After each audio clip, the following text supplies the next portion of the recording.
Hello, everybody. We're back. Yay!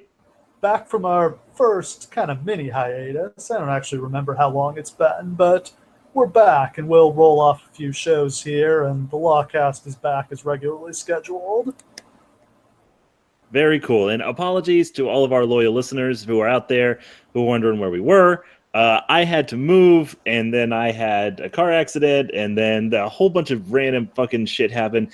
And when the sitcom of my life eventually gets made, this week will be very special, and you'll find out all about it. Yep. But we are back now with SummerSlam 1989. Cewsh, I had a ton of fun watching this one. Oh my god, it's so much better than the last one you made me watch. It really was. Oh my god, 88 was terrible. This show was so much fun. There's so much interesting crap going on, like this stuff about this show that will never be in any other WWE show, from the announcing to the main event to, oh my god, like there's just so much crap to get to. I had a ton of fun watching it, even if more than half of the card was straight garbage. Well, yeah, but fun garbage, because this was a fun time. I mean, I feel like 1988, the WWF started to sputter a little bit. By 1989, they had retooled a few things and it really hit their stride again. It's kind of, they de-emphasized some of the old, Junkyard Dog's gone, Andre's winding down, but instead we've got kind of this new breed. Warrior is moving towards the main event. They've brought in the Brain Busters. They've got a lot of new and fun stuff going on. Dusty Rhodes is in the WWF now. Hey, that's cool. And he's doing his thing in the polka dots, man. And as much of everybody will say that was like a rib on him that was being played, he's like number 2 babyface on this show after Hogan. Is that fair to say? Well, the lesson is the Rhodes will always make it work. No matter what shit you throw at them, they will find a way to make it good. Goddamn right. So one of the big things that I think had helped the company get their groove back was the heel turn of Randy Savage. And this feud between Savage and Hogan is, to me, one of the absolute best ever in history, both creatively and commercially. Absolutely. And I mean, we talked a little bit on the last show, or we talked a lot on the last show, about how impactful and how cool and how interesting the Mega Powers Explode storyline were. Like, it's something that they would continue to milk for almost 10 years afterwards, and it still feels fresh here. Like, this is what, like is this the rest? Is this the SummerSlam after the Mega Powers Explode? Yeah. So this is 4 or 5 months after they've had their match where Hogan won back the title. Yeah. So, but it still feels liquid hot whenever these two are in the ring together. Like, there's just a buzz. Makes me wonder. It would have been crazy. Could they have found a way for Savage to keep the title at WrestleMania and keep this feud going? It continued anyway, but would it have been even a little bit hotter with Hogan chasing the belt? I think they could have gotten away with even pushing it back to a rematch at the next WrestleMania. But I don't think they ever would have seriously considered doing that, because it's Hogan. Hogan's got to be on top. Hogan's got to pose, Hogan brother. Must pose. Yeah, he must pose. Yeah. But so instead, they went in a completely insane and different direction. By 1989, the WWF is a phenomenon, and they are branching out beyond wrestling. They made a movie, No Holds Barred, starring Hulk Hogan. I haven't seen it. It sounds like it's kind of fun, goofy 80s camp. Have you seen the movie? Oh my God, I've seen it at least 25 times. Yeah. It is an absolute classic. I keep it in the rotation because I'm someone who loves unbelievably bad, terrible, awful, funny movies. And this one takes the cake. It's got scenes in it that will make you lose your goddamn mind. And as rumor has it, they didn't like the original script of it that they saw. So literally Hulk Hogan and Vince McMahon sat in a hotel room over a long weekend and wrote this. Just like he was going to be the bassist for Metallica. Yeah. That's the, but like, hey, I there's nothing I love in the whole world more than the image of just a big load of cocaine on one side, a typewriter on the other side, and these two just cutting promos on each other. I mean, so basically the movie is Hogan playing not quite himself, but basically himself. He plays Rip, right? Yes. Though a lot of wrestlers who actually exist play themselves.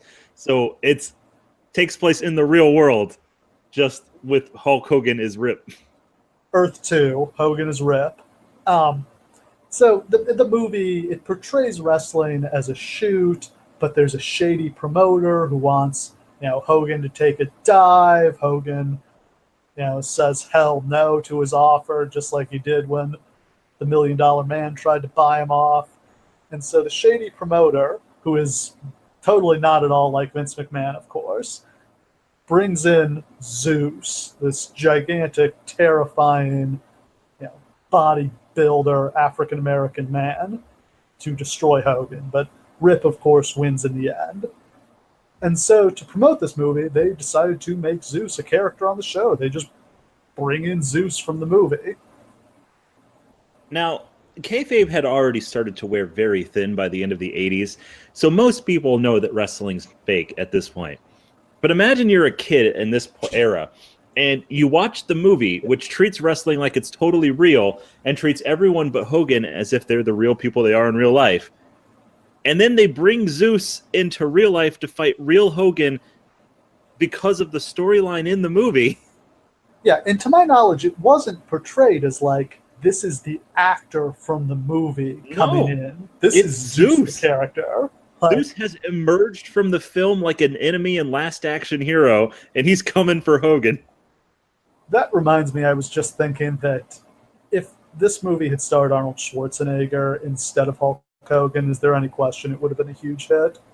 Oh my God, no, it would have been a gigantic hit. Yeah. It actually made money, comparatively speaking.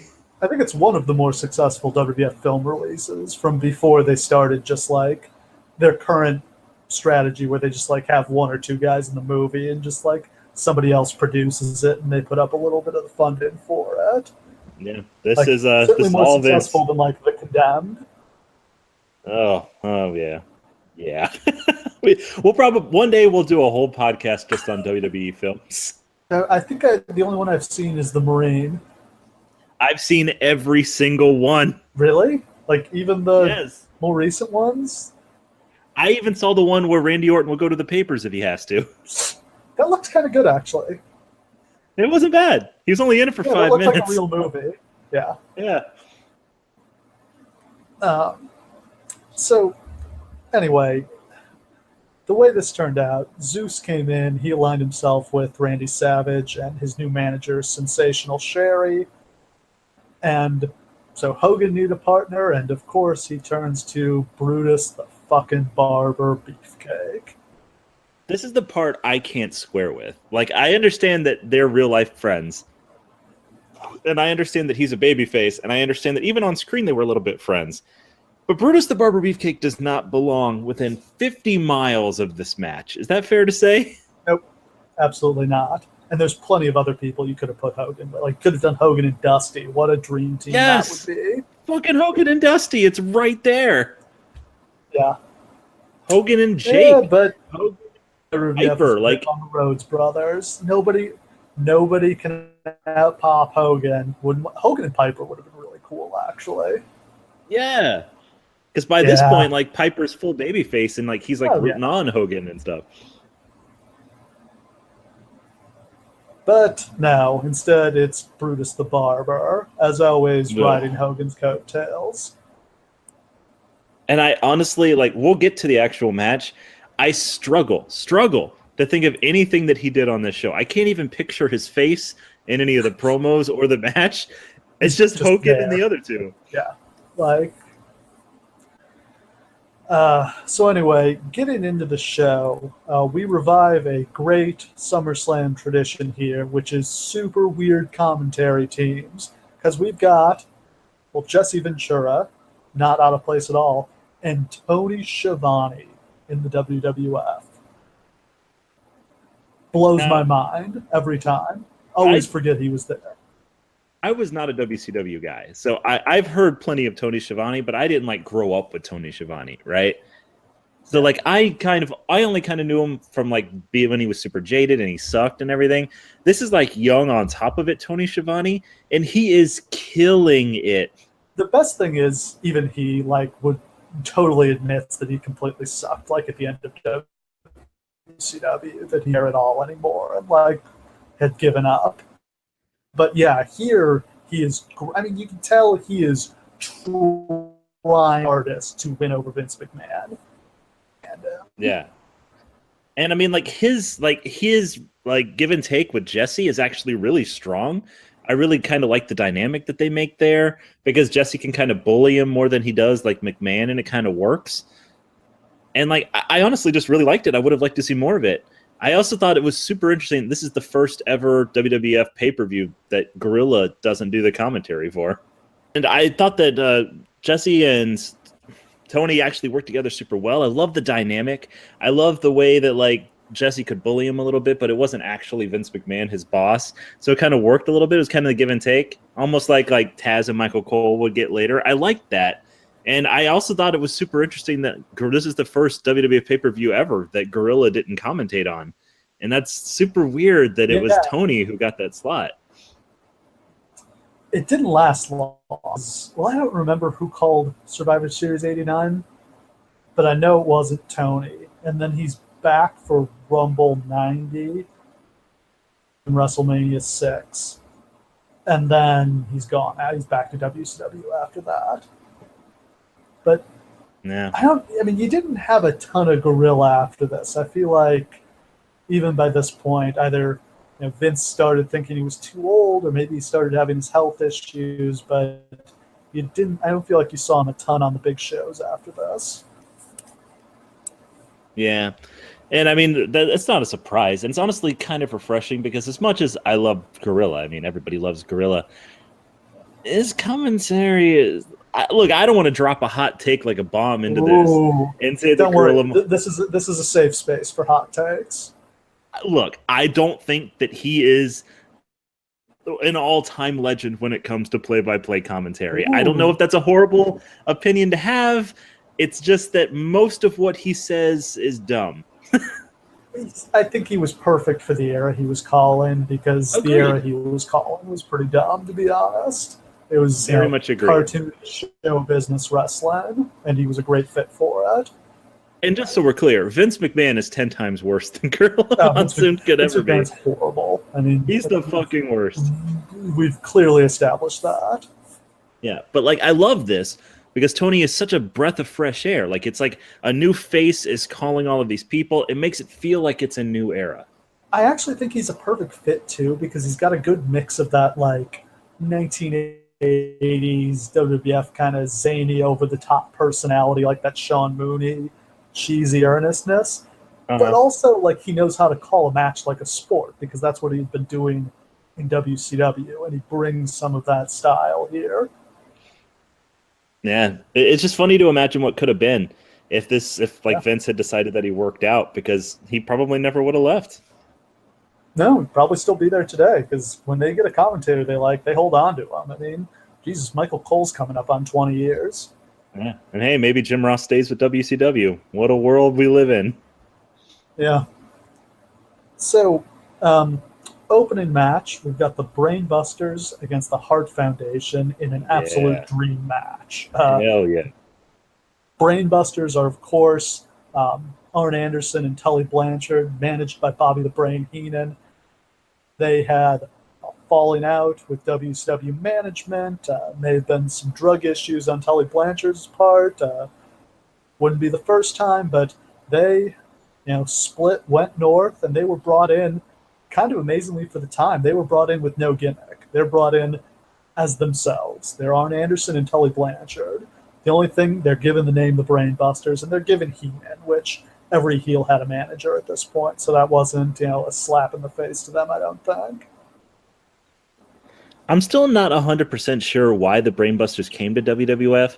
Like, I know that they had a lot of, contractual issues going on with the NWA at the time, but I wonder... I think they were just unhappy with the money. I really think that this was just a big holding, forcing NWA or WCW to be like, all right, well, they actually will leave. Let's actually give them their money to come back. I don't think they ever intended to stay. Yeah, but Tully never goes back. Tully was not welcomed back. Arn was. Oh yeah, that's a good point. Tully kind of just This is it for Tully. Like after this, I think that's he it. does some very early ECW, and that's it. Man, that's an amazing thought because he's still so good here. Oh, he's awesome, but he's just one of like the all-time backstage heat seekers, is my understanding. Yeah, he sure is. Yeah, Just he is. legendary prick. Even his friends would say that about him. Oh, Um, absolutely. Speaking of legendary pricks, Bret the Hitman Hart is so good here too. so the weird thing about this match is the Brainbusters are the tag champions. They've just recently won the belts, but the belts are not on the line. The explanation is that the match was signed before they won the titles. I really have no idea why the titles weren't on the line here, based on how that match ended up. Yeah, I looked into it, and it's clear that they kind of hot-shotted the belts onto the Brainbusters. It is completely unclear as to why they did that. It's probably one of those things where you'd have to go back and like the Wrestling Observer archives for 1989 and like really look through to figure it out. But yeah, the Busters are out with the belts, with Heenan, and with no music, which I found kind of strange because I thought by this point everybody had music. But I think that was kind of part of their, we're too good to need a gimmick that they Right. had. All they had were some jackets. They didn't have any kind of flash or sizzle to them. Which is so interesting because it's hard to believe that Vince brought some guys in from the NWA and just like, let's have you just be your NWA selves with no adornment whatsoever. Like, I'm trying to think of anybody else they did that sort of thing with. Was there anybody else who didn't get a gimmick when they came over? I mean, no. Nobody jumps out at me. Even Flair got gimmicked up a bit. Yeah, Flip close. They didn't make a lot of, but yeah, I mean that's the level of respect for these guys, and maybe that was part of the deal for them to come over. Was they were like, we're not doing any cartoon shit. We're gonna be ourselves.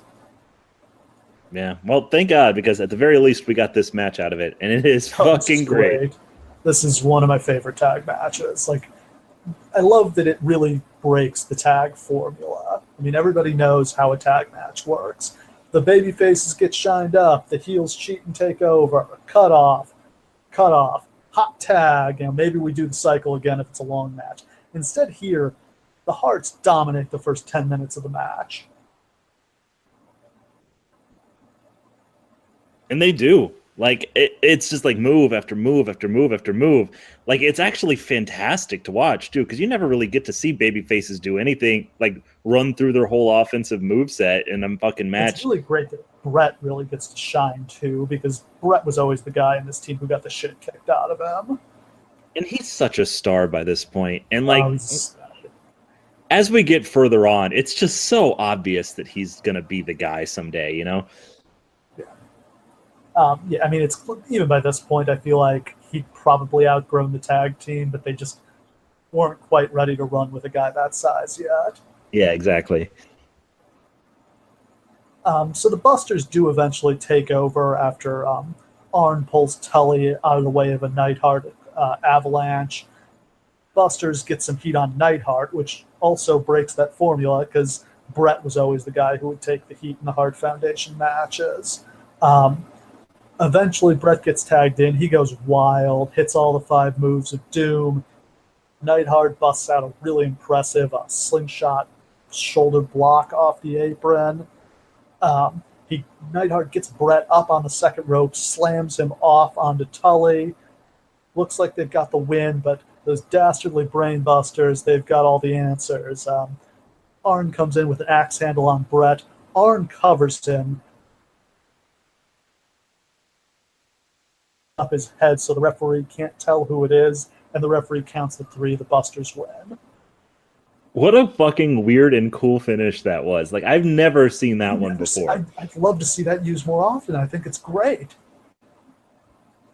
Absolutely. Like, it was plausible. Like, it worked, and it got so much heat from the crowd because, like, first they didn't understand why the hell it counted, and then when they figured it out, they were like, oh, those fucking pricks figured out a way. Ugh. Yeah. Just a tremendous match. encourage anybody, if you've never seen this, like, go check this one out. This is the one must-see from this show, I would say. Absolutely. Like, this is like an all-timer kind of match. Like, this is one of those ones where if you were showing somebody a list of the best tag team matches of all time, you would be remiss if you left this out. It's not the greatest, in my opinion, but goddamn, it's fun. Yeah. Only question I have is why the belts weren't up, since the Busters won anyway, but it doesn't really matter in the end. Yeah. Next up, we've got I thought this next match was a ton of fun. Dusty Rhodes against the Honky Tonk Man. It's a clinic of how you can have an awesome wrestling match without really doing much of anything. Neither of these guys take any bumps, but they've got such strong characters and so much heat that this match was fun anyway. Yeah, I don't think that they took more than like 10 bumps total in the entire match, but like I was so into it the entire time. Honky's such a great heel, and Dusty is on fire. Oh, like he so clearly did not come in to half-ass this at all. Like, he has the crowd in the palm of his hand. As soon as you hear the cowbell, entire crowd is up on their feet. It's so funny because we kind of look at this era of Dusty Rhodes and we kind of shit on it like, oh, it's the polka dot era. This is magic, man. Like, it didn't really wind up going anywhere. Maybe that's why we think of it that way, but holy shit. I mean, he never wins any titles and he doesn't main event any pay-per-views, but he was headlining house shows. He was headlining the B house shows for a lot of this run. His feud with Savage was really hot and they headlined a ton of shows. So one quirk of this match is Dusty is actually feuding with the Big Boss Man. This is SummerSlam. We're not going to have them fight. Instead, it's Dusty and Honky. But Dusty has stolen Boss Man's hat and his nightstick, so he comes out to the ring with those. Answering the question of what the deal with that was, because I had always seen this in clips and been like, why does Dusty have a nightstick? Why did Dusty have a cop hat on? I just honestly thought he was trying to audition for Chippendales, and I had always hoped to see that audition video, but I guess this makes a little more sense. They start the match with a big high spot, a dance-off. Yeah. Dusty messes up Honky's hair, which the crowd pops huge for. Nobody touches Honky's hair. Nobody, Tony. Jesse drops in a line. I heard Dusty entered the Mr. America contest and won most abs. Not best abs, most abs. Yeah. Dusty gets distracted by Jimmy Hart. Honky hits Dusty with the megaphone. We get a long chin lock. Dusty makes his comeback, but referee Honky holds the guitar shot. Jimmy Hart, Dusty moves, Honky gets the guitar for maybe the first. It might well have been, and like a champ, because back then those guitars were not props. They were not gimmicks to crash open like Jeff Jarrett's ones that explode into balsa wood. Jarrett, cardboard balsa wood bag of powder or whatever bullshit. Like, I'm sure they did. Yeah, I'm sure they shaved him down, but yeah, I mean, it's a real guitar. Yeah, these are the same guitars that like gave Jake Roberts like a neck compression when he got hit with one. Like, these things fuck you up. Dusty drops the elbow, gets the 1, 2, 3, giant pop.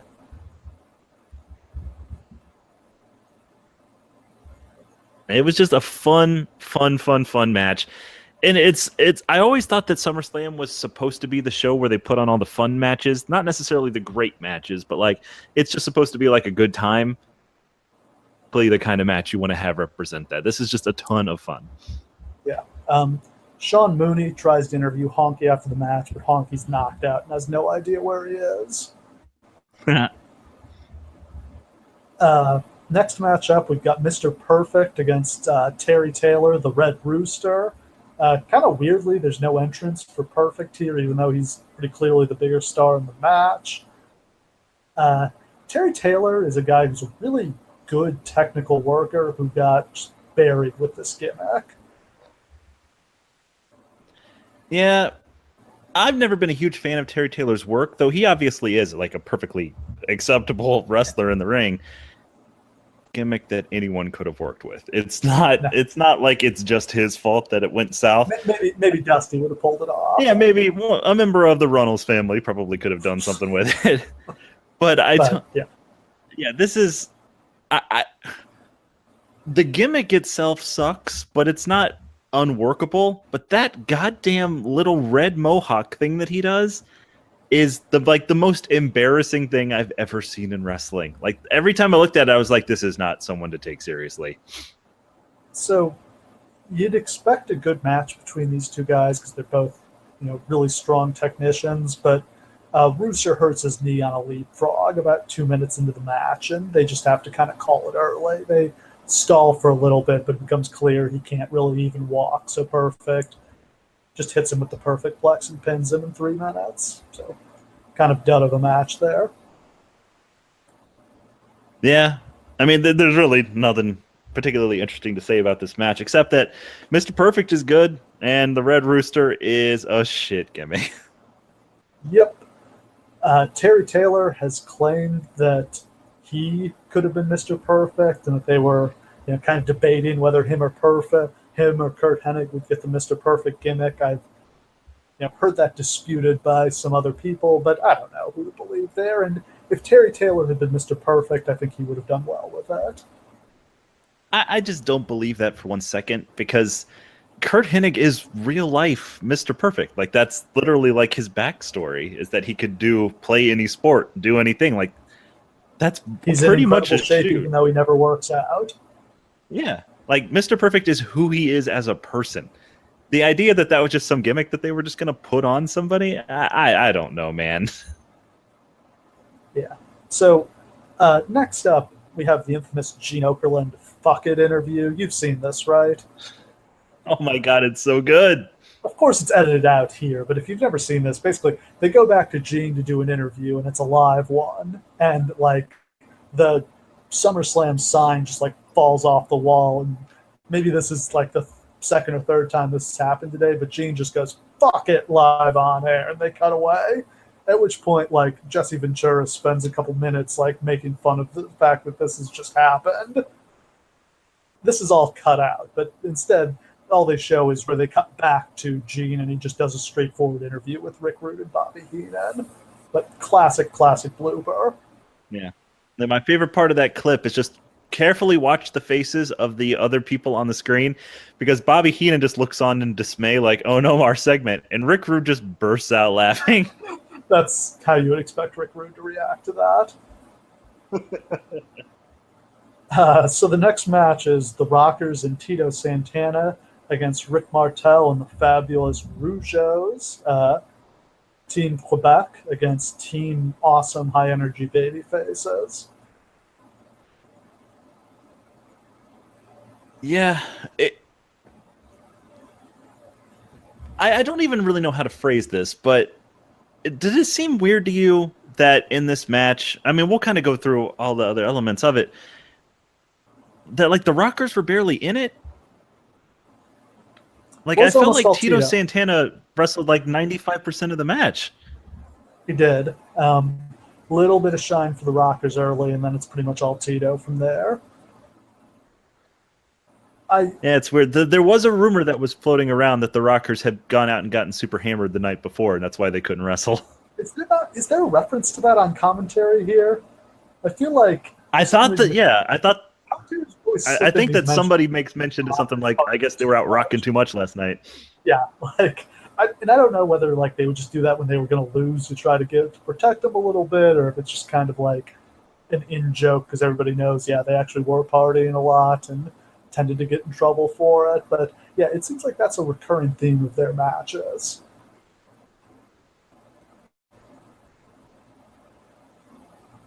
And it's kind of a shame because this match definitely could have used them, because I didn't feel it a whole lot. I do love the Fabulous Rougeaus from this era, and we kind of talked about them a little bit last time too. Like the handshake. They're still out there waiting to get that handshake. Rick the model character, and Rick Martel was a great wrestler who, if he had, been a better talker, might have been a world champion, or at least gotten him more of a main event push. Yeah, definitely the curse of that like Montreal accent, where just like he couldn't quite get it over when he ever had something to say. But the key to the model gimmick was he didn't need to talk very much. He's got plenty of gimmicks to get heat on him without talking. Well, it's one of those things too, where like he's one of those rare heels where like he didn't really have a bunch of managers around him doing his talking for him all the time, which is so weird. One of the only guys, because he couldn't really talk. Yeah, I don't know why they decided he was like the owner who didn't really need a manager. But obviously a big part of what was going on here was Martel and Tito had been the tag champions as Strike Force. They lost the titles. Martel turned on Tito, turned heel. It was winding down, but he's still around for a couple more years after this. He was around forever. Yeah, and he's still good here. Yeah. Like that springing off the ropes forearm still looks crisp as ever. Like he's such a talent, man. Yeah, I did enjoy this one. I did think there was some weirdness with what was going on with the Rockers, but overall I thought this was an enjoyable mid-card match. Absolutely. I have no complaints about it. It does kind of fade into the background. Like I watched a lot of SummerSlams today, and this match I genuinely forgot completely about until we just started talking about it. Yeah, no, it's just it's like a solid backing track on an album. It's the B-side. There you go. So next up, we've got kind of our sub-main event for the evening. Intercontinental title, Rick Rude defending against Ultimate Warrior. Rude won the title and became the first man to pin the Ultimate Warrior at WrestleMania 5. Warrior went to suplex Rude into the ring. Heenan tripped Warrior and held down his foot. Rude got the pin to win the title, and now Warrior gets his rematch. We say this every time, but God, the Warrior was so over. Just enormous reaction for his entrance. It's madness how over he is. Like he's more over than Hogan is on this show, and that's saying a pretty incredible amount because Hogan is still Hogan at this point. But the Warrior's getting reactions like crazy. Yeah. Yeah, I mean, like it does die down once the match starts. Yeah, although I thought this match surprised me in how good it was. Yeah, this is one of, I think there are like 3 matches that are famously credited as proving that like the Ultimate Warrior could be carried to a good match. It's the retirement match with Randy. It's the match with '92 is great. The Hogan match is pretty great. This one doesn't get as, this one should probably be counted along with that. I think this is one of Warrior's best matches. I loved it, and I think Rude was such a great opponent for him, and I was always surprised by how much he sold for Rude. Like, he makes Rude look good, while Rude is just pinballing all over the place for Warrior. Could be that Rude was stiffer than hell. That wouldn't surprise me. It could also just be that Warrior had a lot of respect for him and was willing to put him over in a way he didn't for most people. Yeah, whatever the case may be, like I think of Rude as being like the definitive opponent for the Warrior, because they get like 2 years worth of matches out of that one fluke pinfall. They have 3 big pay-per-view matches against each other, which is pretty rare in this era because they're spaced several years apart. Yeah. Warrior just dominates early. He's in a frenzy. He throws Rude over the top rope with a huge press slam. And then he hits him with the title belt right in front of the referee, but doesn't get disqualified for some reason. Not even close. Like, the referee's just like, cool. Yeah, go ahead and do that. Jesse just goes crazy about this. Shivani has a really terrible cover where he's like, well, but they're outside the ring. And Jesse responds, so what? You could just get a gun and shoot a guy and say, oh, well, we're outside the ring. And Tony has to be like, well, no, that would be too far. See, this is the dynamic that I love between those two, is that like once Jesse gets on a roll, it is amazing. Like, he's one of the best heel commentators of all time, and like Shivani would just keep having to cover up for these weird booking decisions, and Jesse would just let him have it like he was us at home. Jesse was always the best when faces cheated. He would just go crazy about it, and like Vince or Gorilla or whoever would have to try to justify it. Oh, it's so good. And you know Vince must just be in the back being like, no, God damn it, Jesse, stop drawing attention to every stupid thing. Yeah, like they don't need to, you don't need to point out Hogan raked the eyes and then clawed his back. Anyway, Warrior continues to dominate. Huge suplex out on the floor. Axe handle, scoop slam, suplex. Warrior goes to the top rope, gets crotched. Rude takes over, works a heat segment on Warrior's back. Rude goes for the Rude Awakening, but Warrior powers out. Rude gets the sleeper hold, but Warrior manages to power out of it. The ref gets bumped here. Power slam from the Warrior would have the 3, but there's no ref. Warrior hits a pile drive, but referee wakes up. 1, 2, foot on the rope. Great near fall.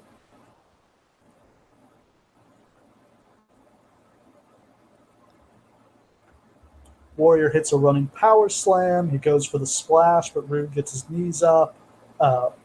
Rude goes for a pile driver, but instead of sitting down, he drops to his knees, which seems incredibly dangerous to me. It's actually super weird because it's very much kind of the tiger driver that Mizawa would do many years later that he invented because he fucked up an attempt at doing a pile driver and just spiked Quad on his neck. It's like that, except Rude meant to do it. Like, it's a very interesting using move, and he hits Warrior like right on the shoulders, like it's delivered well. But I've never seen that move before.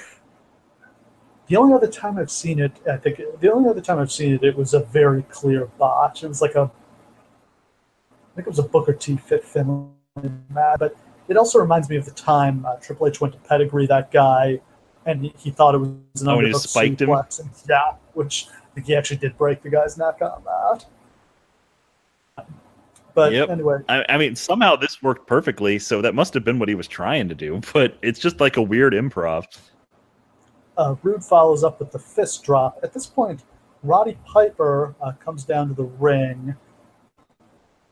This is right after Rude hits a pile driver and Warrior kicks out. Rude talks trash to Piper. Piper bends over and raises his kilt to moon him, which allows Warrior to hit a German suplex, a shoulder tackle, a press slam, and the Warrior splash for the win. Really great match. Really exceeded my expectations. Unbelievable match. I do, when Warrior actually hit a German suplex off the second rope, I yelled out inside of my house like, what? How does he know how to do that? Yeah. Because I was genuinely surprised to see him do a move that would... And I was surprised that Rude let him do all this stuff to him because Warrior was notoriously dangerous. Oh, yeah. And Rude is in here letting Warrior pile drive him and German suplex him on his head and shit. Yeah, it's a big show. I guess you just go all out for it. I thought, I don't know whether Piper had been around in the lead up to this. It's another case where I feel like there are several times where Piper is kind of randomly not on the SummerSlam card, but shows up in a non-wrestling role. Yeah, I have no idea what the connection to the feud was. When he does his interview later, like I was kind of like, okay, well, tell me what it is. And that's the most nonsensical promo ever delivered in wrestling history, and we got zero information from it. Yeah. But this is such a good match, and I just want to make that perfectly clear. This deserves to be in the lexicon of people who carried Ultimate Warrior to a great, great, great match. This is not the only time. The cage match. Yeah. Like this, I think Rude was really great. I almost felt like watching it like Rude was taking a chance on Warrior. Like, hey, I'm going to let you do stuff to me that nobody else gives you the chance to do, to kind of just flesh this out, make a good match out of it. And I'm depending on you to actually do it. And Warrior came through. Nothing Warrior did look bad at all. No, one of the best performances of his career, and I think a very underrated one. Absolutely. So I can't say enough about it. Like, that's the match of the show for me. And even for a show that has that tag match on it, I preferred this one. Match. I'm impressed. Over the tag match. Yeah, because, I mean, the tag match was great, but of course it was great. It's the Hart Foundation and the Brain Busters. This was unexpectedly great. Absolutely, yeah. So I've been kind of there have been interviews between every match, and I've just kind of been skipping over them because they weren't really notable. What happened next was really notable for me. Gene interviews Mr. Perfect, then Roddy Piper, then Ron Garvin, but Ron Garvin gets interrupted by Bobby Heenan and Rick Rude straight back from the ring, all out of breath and sweating. Mostly, I'm just highlighting this because I can't imagine any of the current broadcasters doing what Gene does here, where he interviews 4 different people live all in a row and kind of hits it the whole way. Oh, absolutely. And like that's the best part is he'll like completely change gears from one to the other. Like the Mr. Perfect one was straightforward. Roddy Piper comes in, and when I tell you that it doesn't make sense, I'm not even telling you the full story. I don't have any idea what the fuck Roddy Piper is talking about at any point in this interview. And he's like flipping a cup up and down and catching it. I have no idea what he's doing. And then in comes Ron Garvin, and it's some substances involved in this interview. Yeah, and then comes Ron Garvin, who cuts like the most boring, staid interview imaginable. I love that he got cut off 30 seconds in because it was just like they might as well have hit a gong on it. And then Heenan and Rude come in just screaming their heads off like, to the point where, isn't this the one where Gene is just like, calm down? Yes, and you compare it to today, where the backstage interviewers, all they're allowed to say is, my guest at this time, so-and-so. And then they're not even allowed to throw back to the announce table. They just have to stare at the camera. Yeah. And it's definitely a shame because not only was Gene entertaining in his own right, but he would really help out people who needed help. He would throw them lines. He would prompt them. He would take them in different directions. He would get what they needed. Somebody forgets their line, and he'll just like remind them of what they're supposed to be like. Right before we started, what were you saying to me? You said this, that so-and-so had, and then they'll remember, oh yeah, I was supposed to hit this point. And it's just like such an asset, and something that's I think sorely missing from wrestling today is interviews. I would much prefer, rather than guys just coming out to the ring talking for 5-10 minutes, for them to be interviewed and have some interplay and some back and forth, and have an announcer with some credibility who's actually allowed to question what they say and kind of, engage with them. Yeah. I do think that there are people on the roster who could do it. Like, obviously, Renee Young jumps immediately to mind. Like, that's something that they should allow people to do because I honestly think it'll bring so much out.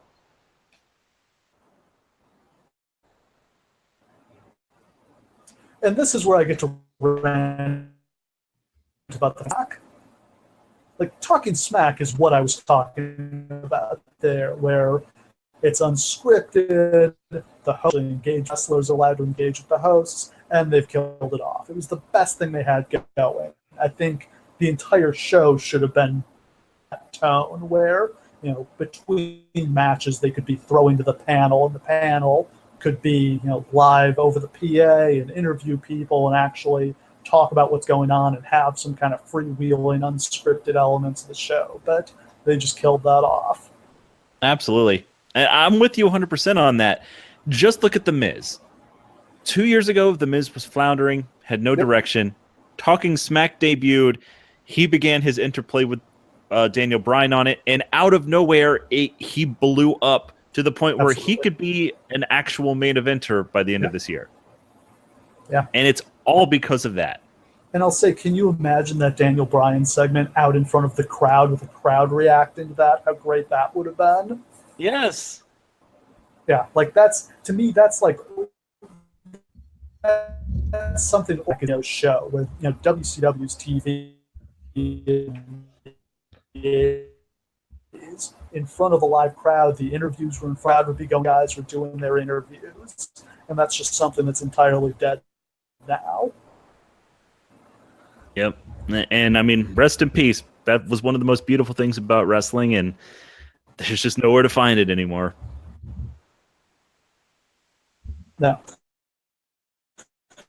So that was a long tangent, but it took place for 50. They did those interviews, and then they did an intermission.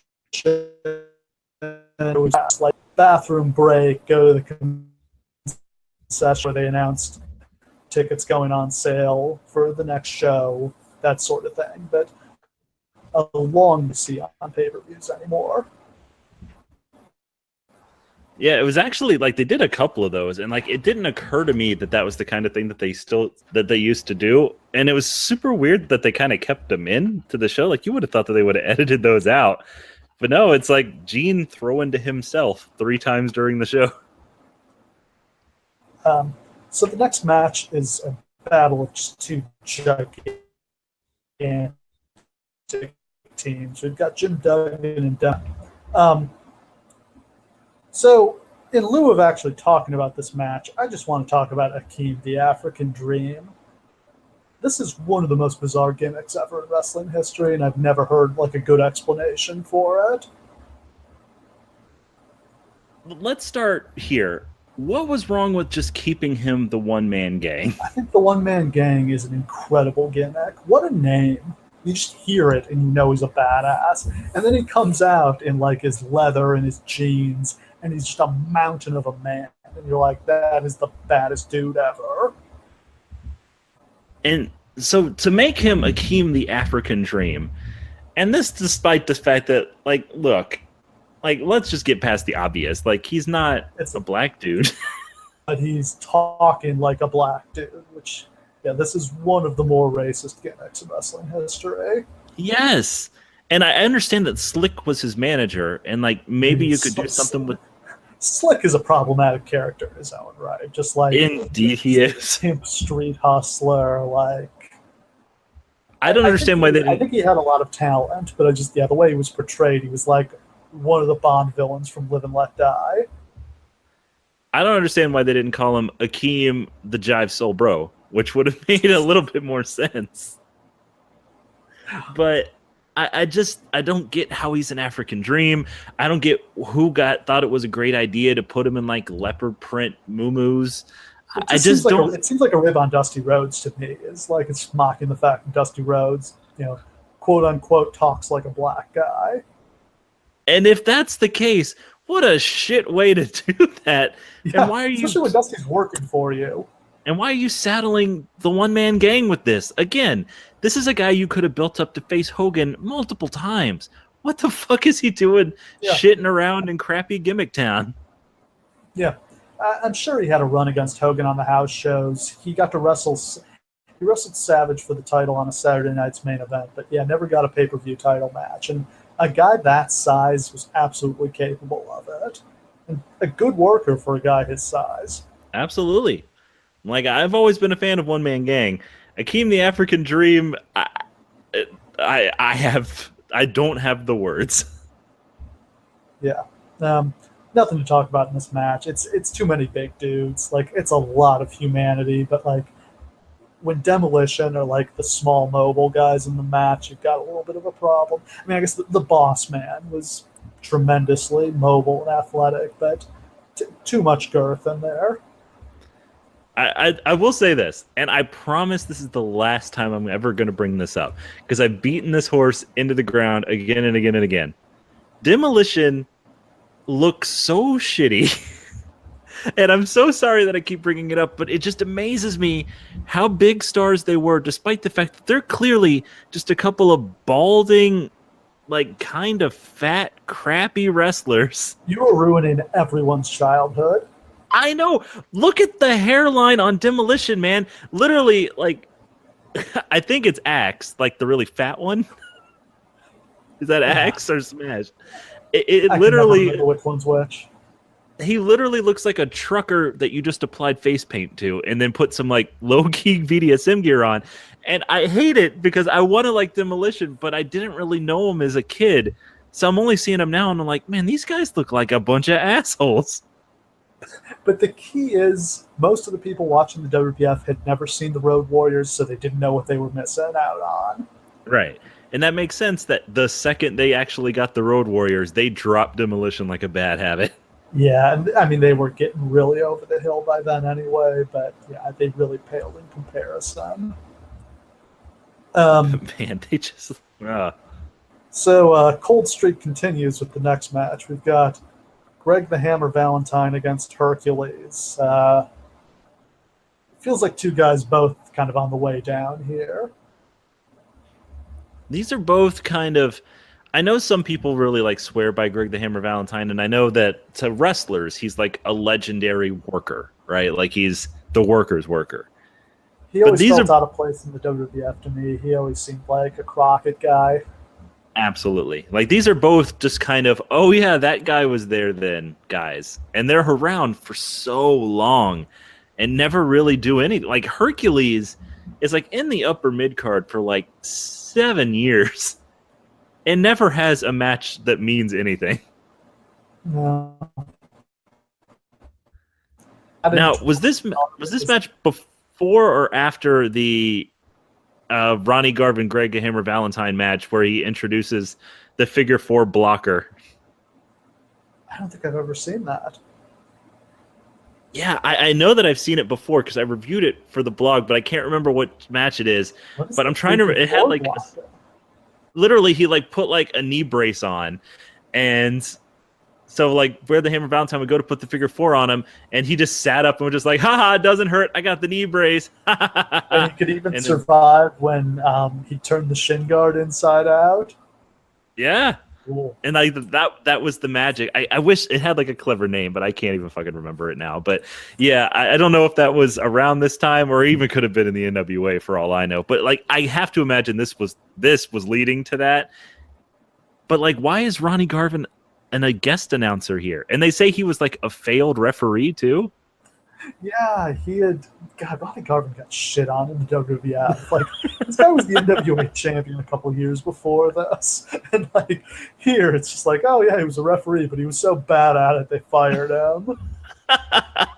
And they make him a guest announcer, and, I mean, he's not any better at guest announcing. No. He somehow brings negative charisma to the table. Like, he's delivering lines, and he's delivering them at a heel that people don't like.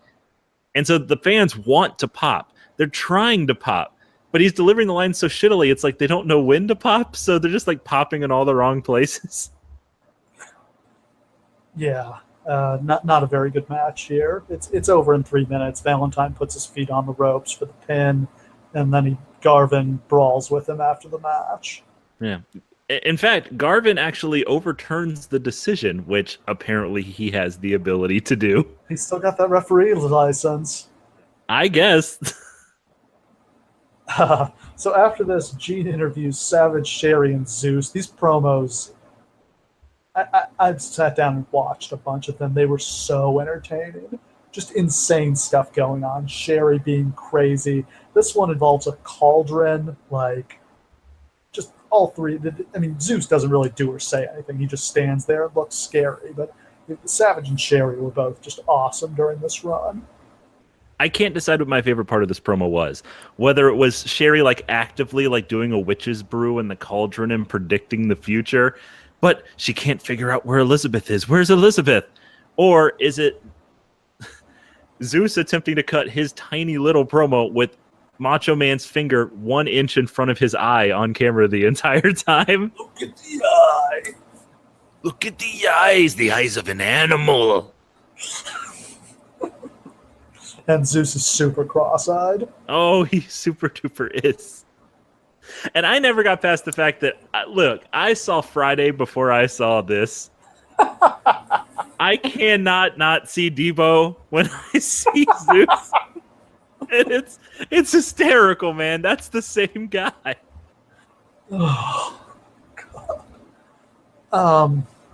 The next match was Jimmy Snuka against Ted DiBiase. Jimmy Snuka was like 100 years old here. Not looking good. This comeback run completely failed. No, he's on a truly dangerous amount of steroids at this point. You can tell that for sure. I do want to rave about just one thing, and it's like sort of one of the like random elements that I kind of nerd out about, and that's like special camera tricks that they used to do back in this era to differentiate like the big stars. Like there are certain camera angles that they only do for certain guys, and it makes them feel like bigger deals. Like the Superfly cam where they go into like the bottom of the corner, like right across, so you're going to diagonally see the Superfly splash happen. They only did that for Snuka, and it's it's definitive. Like you see it and you know the splash is going to happen, right? Or my favorite one of all time is like what they did for Hogan when he was coming in. Like they lowered the lights, they put the spotlight on Hogan, they put the camera low, and then they like rush it down the entranceway and like zoom it straight up into his face so it looked like he was larger than life. Like I just want to give them like tons and tons of credit, because during this era, before all sorts of sophisticated, fancy video production stuff was even invented, they're killing it with this stuff. Like it's great, and it's stuff that they could again learn from now. You compare it to the NWA, where like they wouldn't even necessarily have a camera on the entrance ramp. You like couldn't even see the guys until they got in the ring. Like they didn't. A lot of guys didn't have entrance music, and very few of them had any memorable entrance themes at all, or any kind of lighting effects. They were just miles ahead in terms of production value. Yeah, there's a lot of reasons why Vince won over the NWA and all the other territories. And part of it was money, part of it was talent, part of it was just marketing. But also a large part of it was this. They had a sophisticated understanding of how to present their product. Yeah. And it just shows in spades. Like they know how to make stars with camera work. That's 20 steps ahead of everyone else in wrestling history before them.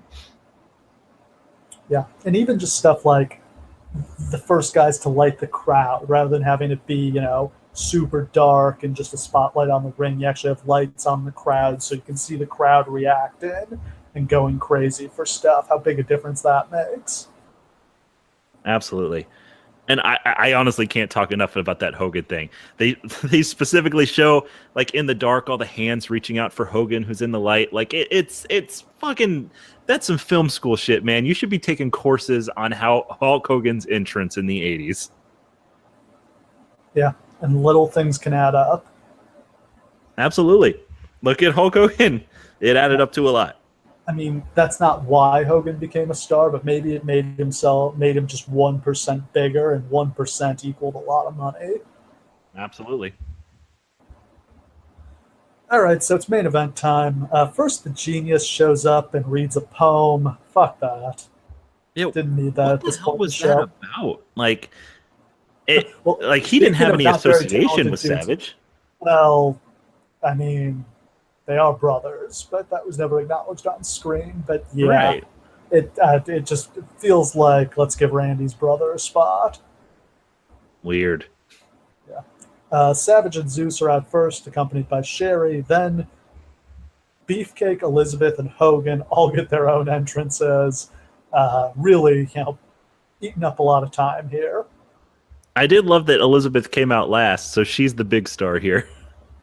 Yep. Liz has got a pose, brother. I think this is her last appearance until like WrestleMania 7 too. Wow, that's crazy. If I'm remembering right, this is kind of the end of it for her, but Hogan goes after Zeus. He can't hurt him. Zeus hits some just absolutely terrible offense. Like, can't throw a working punch, can't throw a chop. So stiff and awkward. Everything he does looks horrible. Zeus has one move. He pushes you down to right around the part where if he was gonna give you head, you would get started with it. And then he hits you with the Mongolian chop in the shoulders. Yeah, that is Zeus's move. I'm sure they've been working with him for months at this point, and he has. I mean, it's some of this tells me just how hard wrestling is. But I think he also just had kind of no natural athleticism. Yeah, I mean, I've heard from people who were there when they were trying to teach him, and it's just like, they tried everything, and he worked really hard, and he just didn't get it, and he couldn't do it. He just didn't have the athleticism at all. And so that clearly they've pared it down to what they're comfortable he can do, which is no sell and do the Mongolian chop. If he'd been able to do anything at all, there's no question he would have main evented WrestleMania against Hogan, right? Oh my God, no, absolutely. Like, there's no question at all. And the crowd responds to him. Like, it's not like it's nothing. Like, clearly, like, we can laugh at Zeus and how shitty he is, but you can see why they tried it. Like, he looks like $1 million. A look goes a long way. Yeah, like, I get it. Trust me, I get it. And, like, I've defended a lot of big, muscly dudes who couldn't work for shit over the years. But like, I've never seen anybody who had this little comprehension of how to work it. I've seen Giant Gonzalez look like Ric Flair. Yeah, I mean, literally, Giant Gonzalez knew how to do a move. But like, Zeus just doesn't know. Like I've always said, if you could pick, if you were ranking the order of talents in wrestling to draw money with, great promo will always be number one. And I think great look comes before great worker in the ring. Like there's a lot of guys I think that's who had great looks, couldn't work for shit, who drew money. There have been a lot of guys who could really work but couldn't talk, didn't have the look, who never really got anywhere.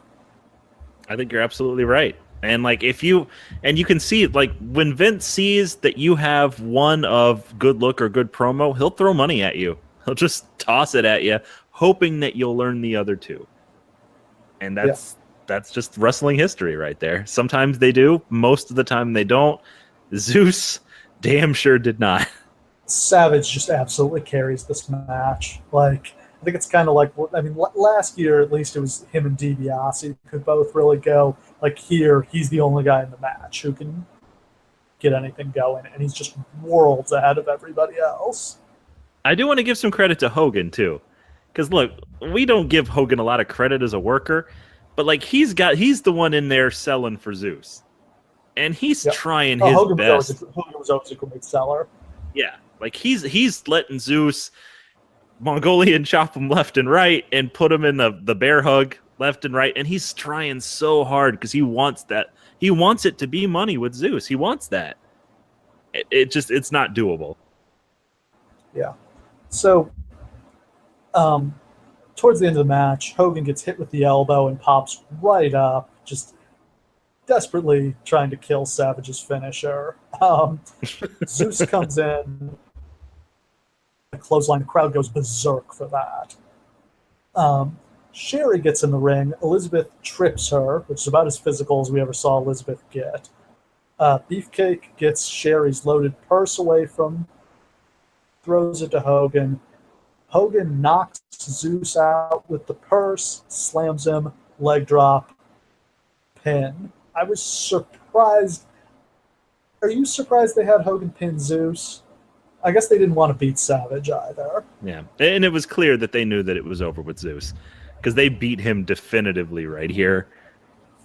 And let's give a shout out to the loaded purse too, because man, wrestling props were so much simpler back in the day. Like, hey, there's something in the purse. No, there's not. But we're saying there is. Yeah, just pure kabuki theater.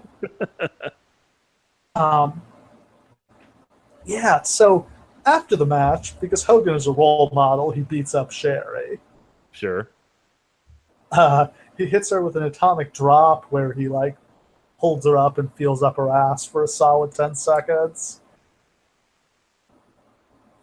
And then Elizabeth hits her with the purse, and Hogan cuts some of her hair off just to be a complete dick. And it was such like an afterthought. Like the camera barely got to see it. I mean, I guess it's Beefcake, but yeah, Beefcake doesn't get to do the cut, and that has to be Hogan. Yeah, but it's just so funny that like Sherry is literally doing this thing that's like embarrassing and that she's got to actually live with, and like the camera barely cares. It's just like, what? Oh, yeah, okay, whatever. Yeah. So that wraps up the show. I thought the first half up through the Warrior match was really, really awesome, and the second half was pretty weak, but a good, fun show overall. Big improvement from the first year.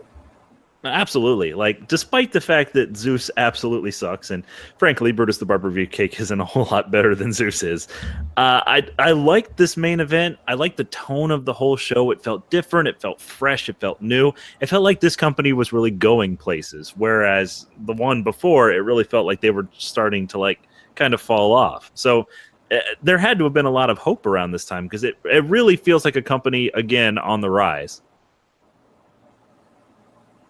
Yeah, absolutely. The Zeus thing did last a little bit longer. He was at Survivor Series, and then they did the No Holds Barred, the Match, the movie pay-per-view, where... Oh, my God. Was it Christmas Day or the day after Christmas? You ordered the pay-per-view. I think it was only like $10. And for that, you got to watch the No Holds Barred movie, and then you got to watch a cage match between these two teams, Hogan and Beefcake against Zeus and Savage. And it's actually kind of a brilliant business thing because, like, broadcasting the movie didn't really cost them anything. And the match was just something they taped either at a house show or, like, at the end of a Superstars taping, so that didn't really cost them anything. Did a decent number of buys with that. Hey, that's how you make money. That's genius. Yeah. As a random nerdy thing, it's one of the only WWF pay-per-views that's not on WWE Network. It's like that, and I think maybe some of the UK shows aren't on there. Yeah, and I can't say that they've really made a bad decision about that one. I don't know who's really jonesing to sit through both of those two things together. Yeah. But any final thoughts on the show? Well, my final thoughts are primarily that you guys should all go out and watch No Holds Barred. Let me just be perfectly honest with you. It's one of the best things that Hulk Hogan has ever done. It's one of the best things Vince McMahon has ever done. It's one of the best things that wrestling has ever provided us. It is that level of absolute insane. You've probably... Our final thought for the week. Yes, absolutely. All right, kids. Go watch No Holds Barred. Tune in next week. We'll be talking about SummerSlam. We've got Match Warrior and Rude inside a steel cage. We've got Hulk Hogan against the Earthquake. We've got another classic Hart Foundation tag match. Ton of great stuff next week. Absolutely, kids. It's going to be a whole hell of a lot of fun, and you'll get to find out who I think is the worst color commentator in WWE history, Art Donovan accepted. Ooh, worse than Mike Adamle. Worse than Mike Adamle, I say. All right, thanks for listening, everybody. Hope we see you again next week.